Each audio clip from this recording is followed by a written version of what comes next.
Hi guys, it's James here again. I'm back with another video, and this one was a long time coming, and it was also a very tough one to narrow down to 10. If you clicked on it, you know that it's the top 10 vampire films. Now, there are plenty of good and great vampire films out there, but as usual, what I'm focusing on are the lesser known ones. So after I took all of the well-known or fairly well-known vampire films out of there, I wasn't left with a great deal of lesser-known ones or hidden gems, initially enough to make a top 10 list. And I didn't want to do another short top 5 list like I did for the political ones, because I really couldn't find enough of those, of the lesser-known ones.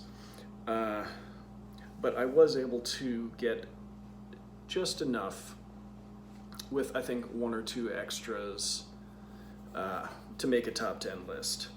Now, I don't necessarily love all of these, but I generally like them all, or at least like a great deal of the certain aspects of them I respect. There were a few that were on here that a lot of people don't consider very highly, which doesn't matter to me. It's everyone has their own opinion. So I will start with number 10. Oh, and there will be one on here that I will be spoiling, but there's a good reason for that. So number 10, we have The Moth Diaries. And this is one from 2011, directed by Mary Harron, who did American Psycho. And this one involves girls at a boarding school, and one of them played by Lily Cole, who is good friends with another character, Lucy, played by Sarah Gadon, great Canadian actress. And Lily plays Rebecca, and one of her really good friends is Lucy. And a new girl shows up at the school named Ernessa, and she's very mysterious and becomes friends with Rebecca and becomes very jealous of her relationship with Lucy. And I won't say she wreaks havoc around the school, but she is a very mysterious student and has secrets of her own. And it's sort of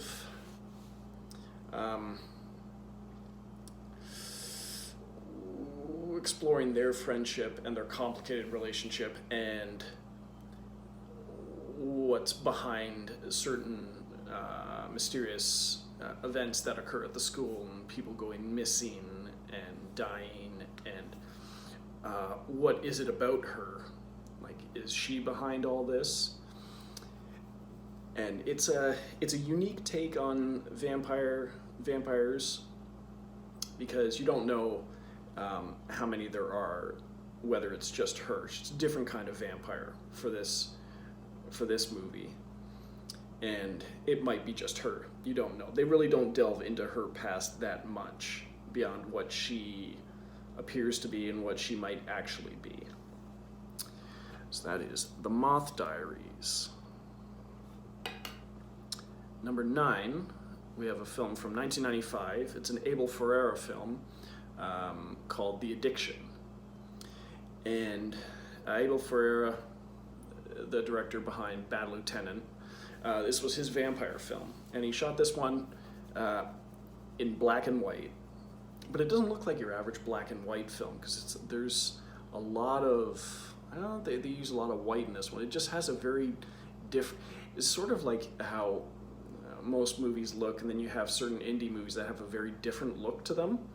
This is similar to that, because it is an indie film, but it's a lower budget film, but it just has it has that same kind of difference between normal modern movies. Most movies are put out in color, and some of them, a select few, are put out in black and white in the modern age. And this is a very different looking black and white film. But essentially, it's Annabelle Sciorra um, plays a graduate student who gets bitten by, as it turns out, a vampire, and she becomes a vampire, and she has to adjust to this life. And the people she meets, it's Lily Taylor. Annabelle Sciorra is another vampire she encounters, one of the vampires she encounters. Another one who's been around for a long time and who almost considers himself human is played by Christopher Walken. And let's see, so you got Lily Taylor playing Kathleen Conklin, Annabelle Sciorra plays Casanova, and Christopher Walken plays, I want to say Pina? I don't know, his name's spelled Peina. And you've also got Edie Falco in there, Michael Imperioli, and it's another interesting take on the vampire genre, but you don't learn too much about it. It's just like one vampire bites you, you become a vampire, you have to drink blood and kill people and all that stuff. But Christopher Walken's character has been around so long that he's almost weaned himself off of blood, that he almost considers himself to be nearly human again.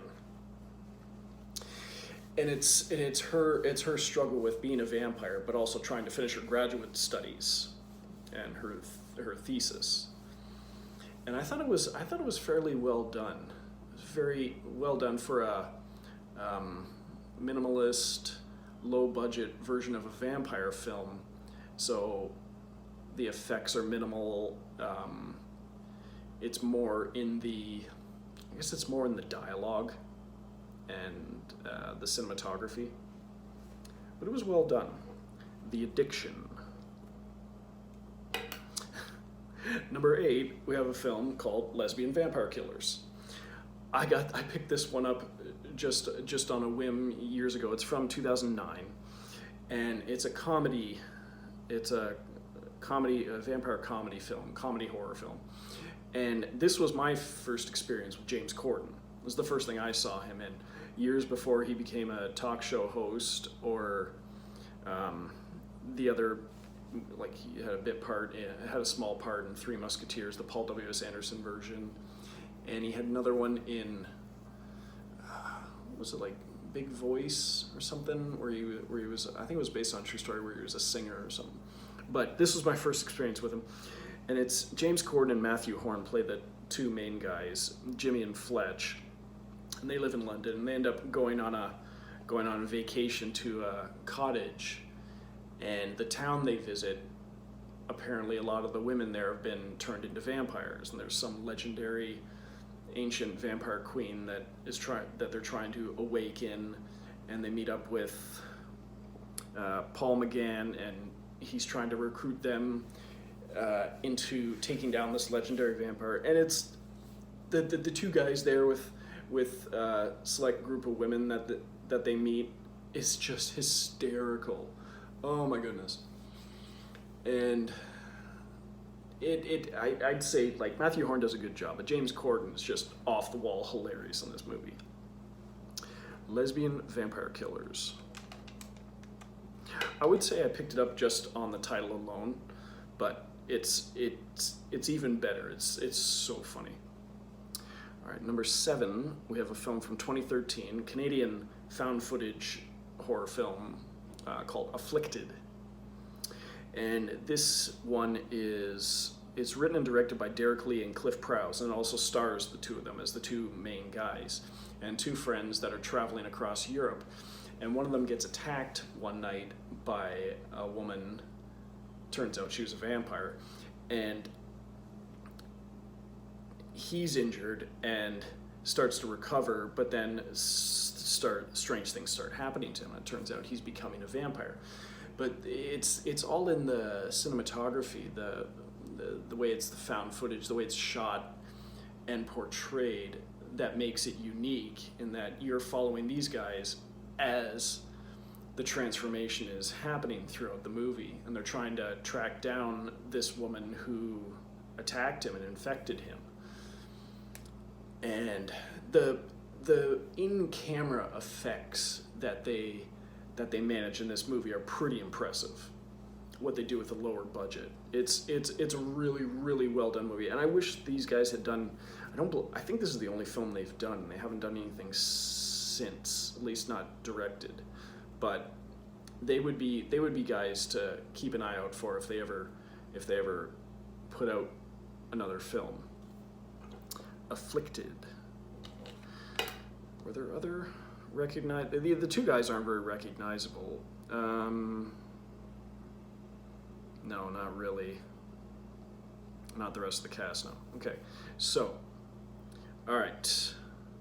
Number 6, we have the Hamiltons. Now, spoiler alert.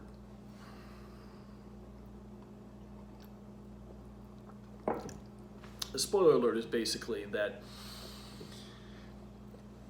there's this movie. It was under the banner of the After Dark Horror Fest series of films that I've talked about before, that originated at the Toronto Film Festival and then became their own label and banner for putting out their own films. And it's a spoiler to put it on this list because you're not really supposed to know. It deals with one particular family who's lost their parents, and they're trying. There's several members of the family. I believe there's 2 brothers and a sister, and there's a set of twins in there, a brother and sister, and there's the older brother, and there's also a younger brother, a way younger brother. And but it being a spoiler, put it on this list because you're not supposed to know that they're vampires. They're just a very weird family that resort to violence at certain times. But the reason I put it on this list, because it is a very good vampire film. And if you were aware of they made a sequel to this because they go by the name the Hamiltons. And at the end of this film, you find out that they're vampires. And then they made a sequel to this. The movie's done by the Butcher brothers, Mitchell Atlieri and Phil Flores. And they made a sequel to this movie called The Thompsons because the Hamiltons have had to go on the run. They've changed the name to the Thompsons. And they've gone overseas to the UK to try and track down this other bloodline, this other family of vampires, sort of connect and maybe investigate their heritage. And they're like full out vampires, and they had a bigger budget for the sequel, so the vampire effects are a lot better. But because it was also held off so long in the first one, they didn't need to reveal much, like fangs and stuff. But yeah, the first one is very well done. And the second one is still pretty good. Some of the effects seem a little out of place, but it looks like they wanted to show off what they could do for the second one. And now that you know that they're vampires, so it's still a good movie. It's still a good movie, even though you know that they're vampires, because you'd be wondering the whole movie, like, well, what's so weird about that? What's the secret behind this? And it turns out, yeah, they're vampires. But it's still a well-made movie, and so is the sequel. Both worth checking out: the Hamiltons and the Thompsons.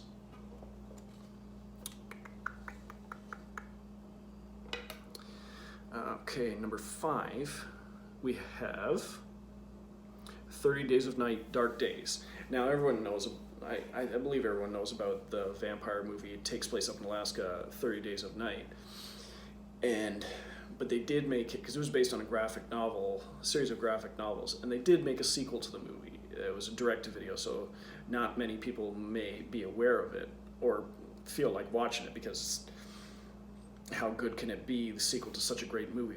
But the direct-to-video sequel is still really good. They change the main actress from Melissa George to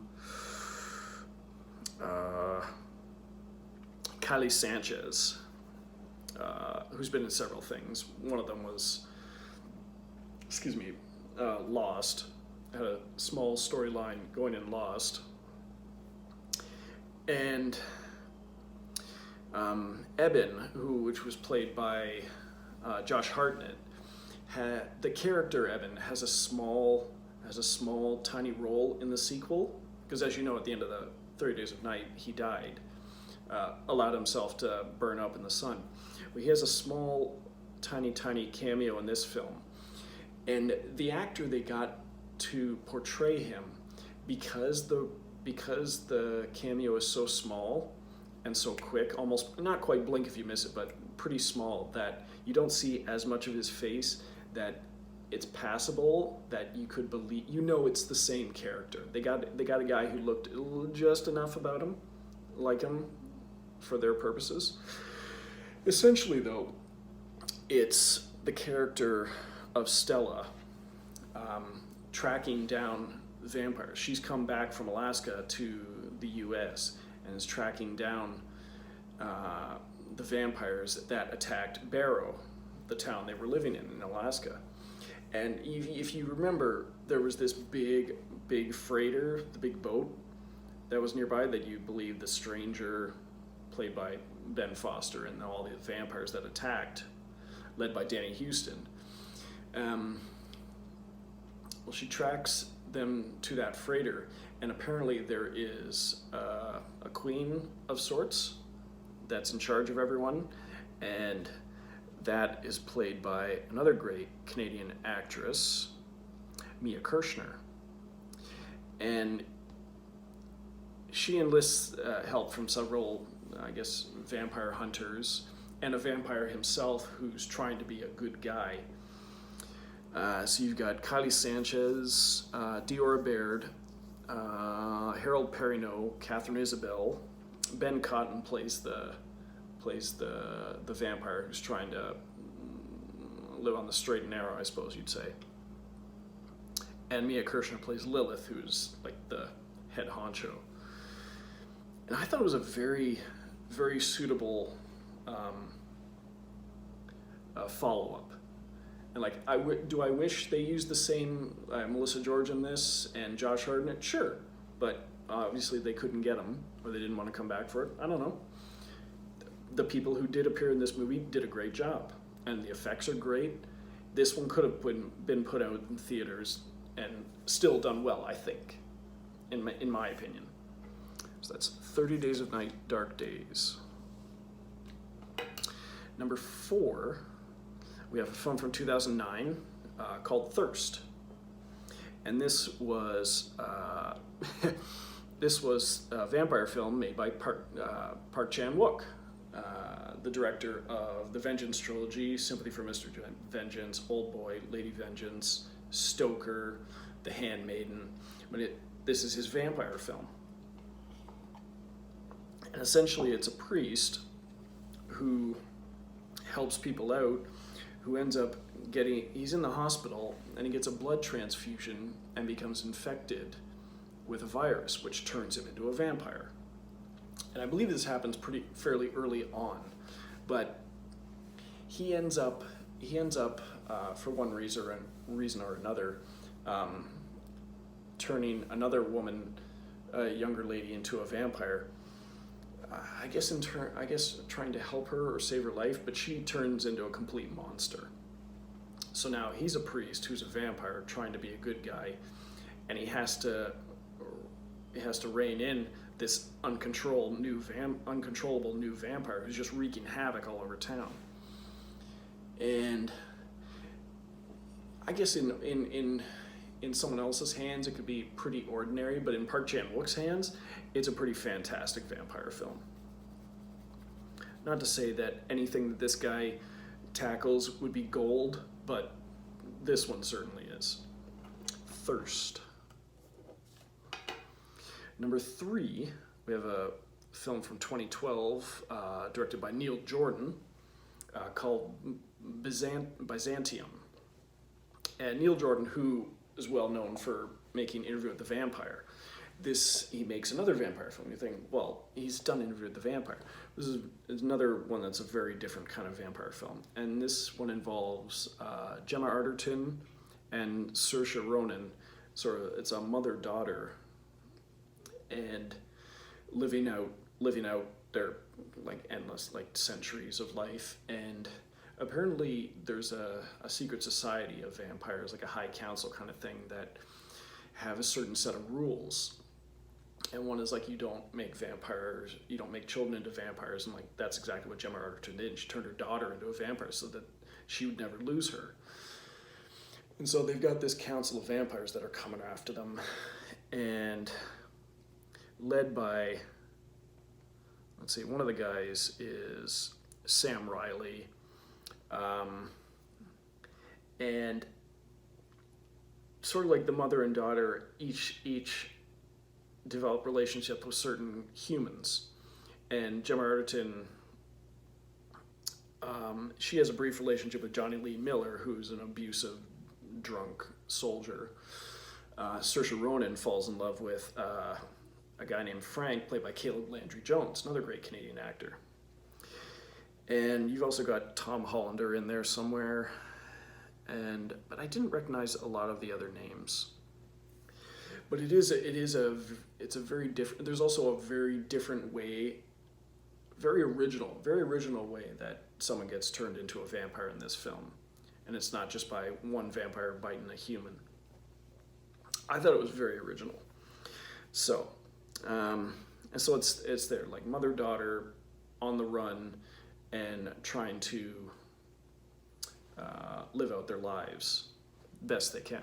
So Byzantium, if that's pronounced properly. Number 2, we have a film from 2004 called Night Watch. And this is based on a series of novels, Night Watch, Day Watch, and I don't know if the third one was called Twilight Watch or not. They only made 2 films. It was directed by Timur Bekmambetov. I believe this was his debut film, or at least the film that first got him noticed over here. So it's a Russian vampire film. And I don't have Day Watch on this list because I haven't actually gotten all the way through it. Night Watch, like centuries ago, there was these 2 forces at battle, and one very powerful individual put a stop to the battle. And there was, to keep the 2 forces in check, you had the good guys called the Night Watch, and they were to keep the evil forces at bay. And since it's all like a Russian cast, it wouldn't be a lot of people you'd recognize, but there'd be one that you might. It's Konstantin Kabensky, plays Anton Gorodetsky. And if you saw Timur Bekmambetov's film, I think it was his English language debut, Wanted, one with Morgan Freeman and James McAvoy and Angelina Jolie and Common and whatnot. He was in there as one of the guys there that helped James McAvoy and showed him the trick with the mice and the peanut butter and stuff, or the rats and the peanut butter. That he's the lead in this. He plays Anton in this. He might play Anton in Wanted, but it's a completely different character. So it brings the conflict into present day, where the conflict starts up again, and the Night Watch has to take action. And so they are vampires, but it's another one that they aren't the vampires as you think of them. I mean, like fangs and stuff like that, but they have certain unique powers that are different than other vampire films. And it isn't about people getting turned into vampires and drinking blood and stuff like that. It's more like they use their powers to battle the good guys fighting the bad guys. It was also I think at the time it held the box office record for a film released in Russia. So it's Night Watch. Number 1, we have a film from 2013 by Jim Jarmusch called Only Lovers Left Alive. And this one, as you'd expect, because it's a Jim Jarmusch film, is gorgeous. And it stars Tilda Swinton, Tom Hiddleston as the main two leads. And they're a couple that have lived for centuries, and he's a musician, and I think she's an artist. and it's not an action-packed vampire film, as most Jim Jarmusch movies aren't, but they're just living out their lives, and he's a struggling musician, and I think he has writer's block, and a problem arises when I think it's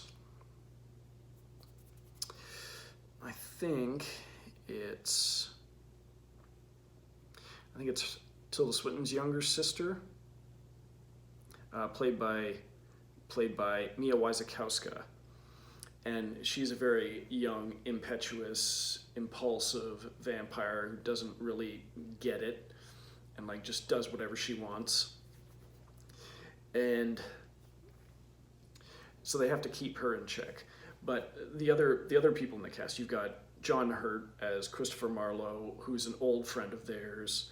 You have Jeffrey Wright in there, and you have Anton Yelchin, and he plays Ian, and he's a friend of. Tom Hiddleston and Tilda Swinton's characters are Eve and Adam, so he's a friend of Adam and Eve's. Yeah, Adam and Eve. I know. And he comes to stay with them at the same time that Ava, who is Mia Wasikowska, is living there. So it's like, leave him alone. He's our friend. You control yourself.